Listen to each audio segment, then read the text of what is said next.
Сайн мэцхан уу, та бүхэнд энэ өдрийн мэндийг хүргэе. Өнөөдөр та бүхэнтэй эслэгийн талаар ярилцахад бэлэн боллоо.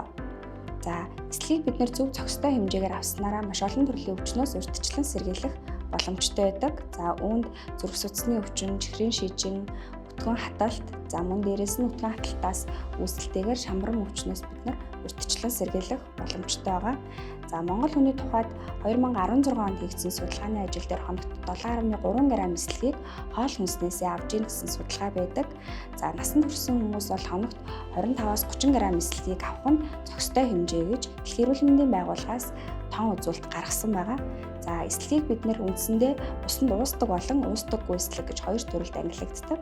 За, усанд уусдаг эслэг маань бидний өргөн хэрэглэдэг одоо ногоо, жимсгэн, за бидний өдөр тутамдаа хэрэглэж байгаа бүтээгдэхүүнүүд болдог бол усанд уусдаггүй эслэгт нь үр тариа, бүхэл үрийн урил зэрэг нь усанд уусдаггүй эслэгт ордог байгаа.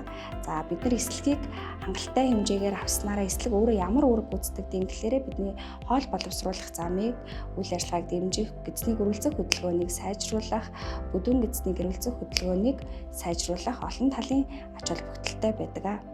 D-fiber бүтээгдэхүүний найрлаганд өөрөө за хүрэн манжин, гуйцай, лууван, за дээрэс нь харж хавах, үзээлцгэн, за хамгийн чухал нь бид нар энэ дээр ногоон кофений үрийн ханд агуулгаддаг байгаа. Ногоон кофений үрийн ханд нөрөө гэзний гөрүүлзэх хөдөлгөөнийг сайжруулах, мөн дээрэс нь жим бууруулахад ач тустай. Файбер бүтээгдэхүүнийг тогтмол хэрэглэснээрээ зүрх судасны өвчнөөс урьдчилан сэргийлэх, дээрэс нь чихрийн шижин, холестерин бууруулах, өтгөн хаталтаас үүсэлтэйгээр шамрам өвчнөөс урьдчилан сэргийлэх боломжтой.